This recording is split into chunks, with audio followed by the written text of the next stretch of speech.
A young woman steps out of a medical office, her legs shaking, her breath shallow. She tells herself it's over. Whatever just happened, she survived it. She's alive. She's free to leave. For a moment, that feels like relief. Then comes the next thought. If this was wrong, someone needs to know. She reports it. She does exactly what the system tells her to do. She speaks to authority. She trusts the process. And that's when the second trauma begins, because the danger, she will eventually learn, was never just one man in a room. It was a system that quietly chose to protect him. This story is not about a mystery attacker hiding in the shadows. It's about a respected professional, a trusted institution, and decades of warnings that went unheard.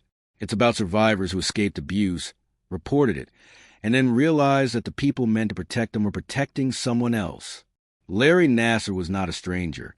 He was not an outsider. He was a doctor widely respected, deeply embedded in elite sports. For years, he worked as a physician for USA Gymnastics and Michigan State University. He treated Olympic athletes, national champions, and young gymnasts who trusted him because every adult around them told them to. Many of the survivors were children or teenagers when they first encountered him. They didn't meet him in dark alleys or unsafe places. They met him in training centers, clinics, and universities, places that were supposed to be safe. The abuse itself has been described in court records and survivor testimony. But this story is not about graphic acts. It's about power. Nassar framed his behavior as medical treatment. He spoke in clinical language. He insisted this was necessary care. And because of who he was, because of the institutions behind him, his word carried enormous weight. For some survivors, the moment of escape wasn't dramatic. It was quiet, the end of an appointment, the decision not to go back, the growing realization that something felt deeply wrong. And for many, the next step was reporting. As early as the late 1990s and early 2000s, concerns were raised. Gymnasts told coaches. Parents asked questions. Some athletes went to university officials. In 2014, a former gymnast reported Nassar to Michigan State University, describing conduct that made her uncomfortable and felt inappropriate. MSU conducted an internal investigation. According to later reporting in court documents, that investigation relied heavily on Nassar's explanations and failed to interview key witnesses. The university concluded that he had not violated policy. No law enforcement referral was made. The survivor was told, in effect, that nothing was wrong. 2 years later, in 2016, USA Gymnastics received a report from gymnast Rachel Den Hollander. She explicitly described sexual abuse and asked the organization to report it to the FBI. USA Gymnastics did not immediately do so. Instead, the report remained internal for weeks. When the FBI was eventually notified, the investigation stalled. A later Department of Justice Inspector General report would find that FBI agents failed to properly document interviews, delayed action, and made false statements about their handling of the case. During that delay, Nassar continued to see patients. This is a critical point. Survivors had escaped. Survivors had spoken. And yet, the system, law enforcement, athletic organizations, and universities did not act with urgency. Why? Part of the answer lies in reputation and power. USA Gymnastics was responsible for one of the most successful Olympic programs in the country. Nassar was considered essential.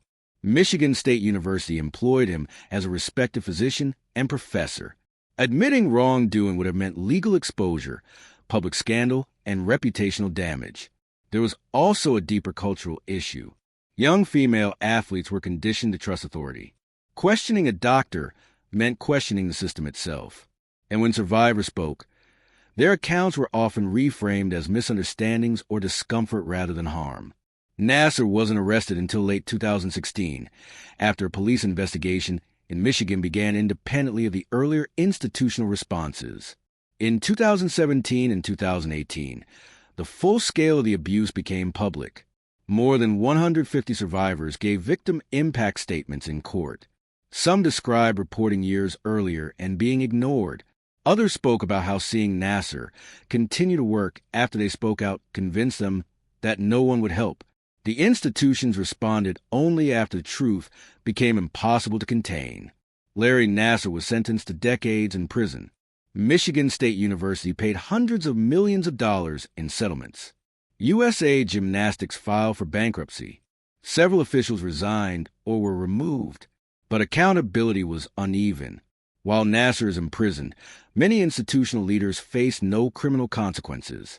The FBI acknowledged failures, but no agent was convicted. The system admitted mistakes, but only after years of denial. For survivors, justice came late, if at all. Many have spoken about the lasting impact, trauma compounded by betrayal, the knowledge that escape was only the beginning, and that being believed was the real battle. This case raises uncomfortable questions. What happens when institutions are more afraid of scandal than harm?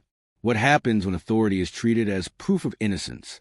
And how many warnings does it take before silence becomes complicity? The survivors didn't just survive an attacker. They survived a system that looked away. And the most unsettling truth is this. The abuse didn't continue because no one knew. It continued because the system chose not to act. That choice is harder to see than a single crime, but its consequences are far greater. Because when institutions protect power instead of people, escape is never the end of the story.